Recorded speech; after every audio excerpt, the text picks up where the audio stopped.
All right, Coach, let's talk about a 3-0 win and a perfect homestand here. Two matches you guys can get victories in. Just your overall thoughts on the match today against Georgia Southwestern. Well, I mean, I think, as always, our approach is it's a PBC game, and there are no freebies in the PBC.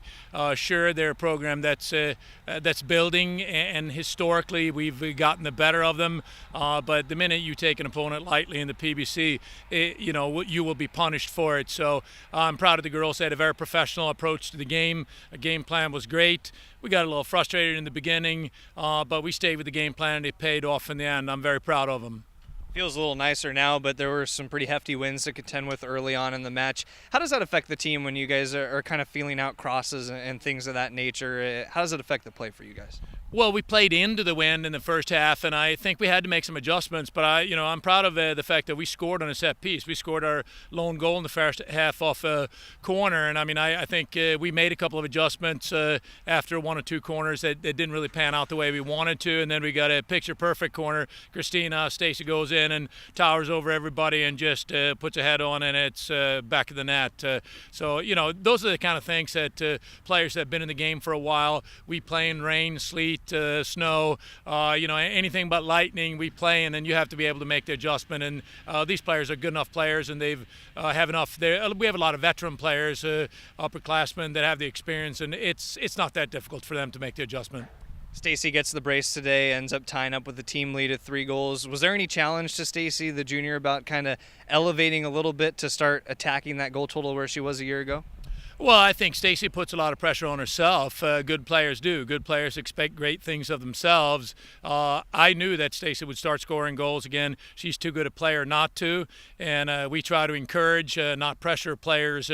And I had a feeling that Stacy would start scoring again. Obviously, she scored early on in the season and then kind of had a bit of a drought. But Stacy's too good a player. If she doesn't score in 2 or 3 games, somebody else will step up and score. But she's going to get her fair share. She's big. She's strong. She's a technically gifted player, and more than anything, she has a tremendous work ethic, and she has the right teammates around her. So I had a good feeling that today might be the day she'll get a couple of goals, and I feel good about the rest of the season. She'll score more goals.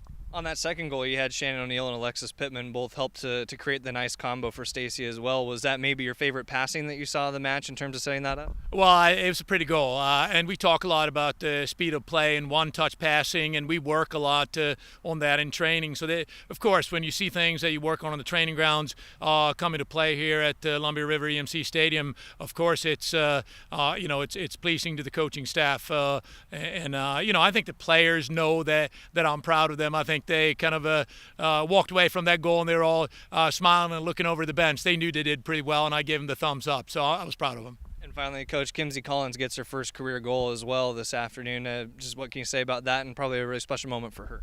Oh, well, that's why you coach. Here's a player who hasn't gotten a tremendous amount of playing time in her career and really has had some challenges in her career. When she first came here as a freshman, she redshirted because she had torn her ACL her senior year of high school, and it took a while for her to get back into things, but she's finally playing without a knee brace, and her speed is better, and her touch is excellent. And Kimsey is a very cerebral kid and a very cerebral player. She understands the game, and boy, was she feeling it the last 15 minutes of the game. I thought she was the best player on the pitch for 15 minutes and could have had a goal about 2 or 3 minutes before she scored her first goal. And I gave her the box score. I think she should frame it. College, you know how hard it is to score in college soccer. Many players leave the game and never score a goal. She will forever be in the UNCP record books as a goal scorer, and you couldn't have a better kid get that honor. And I'm so proud for her. This is why you coach. All right, Coach. Well, 51 shots in 2 days. We're looking forward to seeing you guys continue it in South Carolina. Congratulations and good luck in the week upcoming. Thank you.